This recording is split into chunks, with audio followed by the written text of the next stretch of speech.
A whistleblower investigation by Valley News Live has uncovered dysfunction in the Child Protective Services Department in Grand Forks County. Internal emails revealed concerns with the leadership of the CPS department, ultimately leading to 11 people leaving a department of 7 in just over a year's time. Now parents are coming forward claiming their children are the victims of a broken county governmental bureaucracy. Valley News Team's Ryan Laughlin has the whistleblower investigation. There's no doubt in my mind that my son was abused. I know how unjust this place can be, and it's not okay. They should be held accountable to their community, and they are not. Meet Heidi Hill, Heidi Sagano, and Emily Nelson. They all have very different stories, with one big thing in common: an issue with how Grand Forks Child Protective Services handles cases. I thought that I was being victimized as the victim, and I held a grudge about that for a long time during my fight with social services. At first, Sagano thought her 3 children should have never been taken away from her. It took me about a year and a half before I realized that I had nobody to blame. She says it started with meth and an abusive relationship. I called 911 on my ex. He said that he had hid drugs in my house, didn't remember where he put them. He was scared that my kids were gonna find it. They raided my house twice. They didn't find any drugs, but due to the severity of the 911 call, my landlord didn't renew my lease. With drug charges against Sagano and no safe home, CPS took her kids. Headed to jail, she says she learned sexual abuse had been taking place with her daughter in the home her children had been placed in. She sounded the alarm to CPS. She promised me, she gave me her word that she was going to remove my kids. So I turned myself into Grand Forks County Jail at 7 p.m. that night, and I didn't find out where my kids were until 3.5 weeks later. She says her kids remained in an abusive home for a week after she alerted CPS.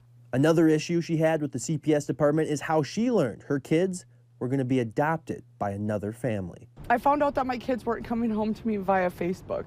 She's planning to sue CPS for social workers breaking confidentiality. She was at the bar drinking and ran into one of my cousins, and she told him that she didn't feel it was right what was happening to me and that they should have gave me another chance. And when my cousin asked her what she was talking about, she told him that they took my kids, that my rights were terminated. It's funny because with one person they might play the confidentiality rule and the other they might not. And I think it just depends on the person and what they think that they can get away with. Heidi Hill actually called CPS herself. It was really hard. I knew that it was the right thing to do. I mean, I felt like I was betraying my daughter, but at the same point, my grandkids were more important. Hill says her daughter's kids were in an unsafe home, and she continually tried to get CPS to intervene on behalf of her grandkids. Looking back, I almost wish I hadn't done that because we wouldn't be in the positions that we're in. She says there were red flags from the start. They kept opening cases and then not following through or not being able to connect to my daughter and then just closing them, saying no services required. Determined to do what was best for her grandkids, she went over the county's head. It took me writing a letter to the Department of Human Services director in Bismarck. It was not even a few days later that I got a phone call from Grand Forks County stating that they were going to, they needed information because they were investigating abuse. Hill says her grandkids were placed in her custody temporarily, but like Sagano, Hill says her grandson ended up in an abusive home. He showed us, him being kicked, him being choked. We would share our concerns.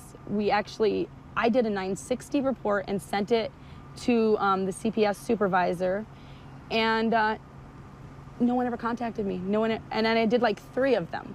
A 960 is the report that gets filled out when there's suspected child abuse. The reason Hill knows how the system works is because she says she's a social worker and has done this type of work before. A 3.5-year-old shouldn't have inner thigh marks, bruises.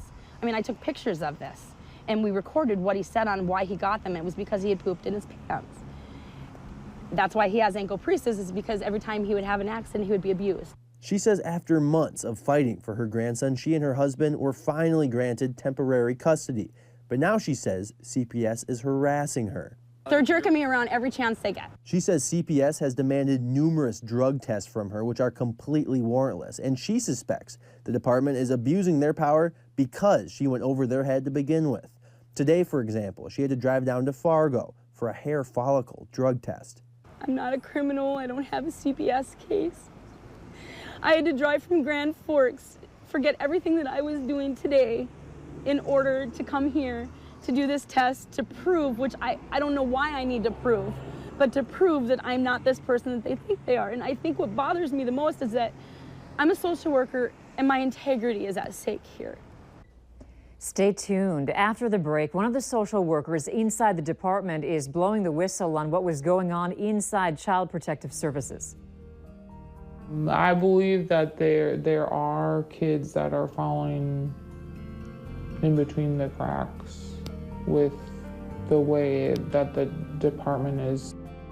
Our whistleblower investigation will continue here on Valley News Live at 6.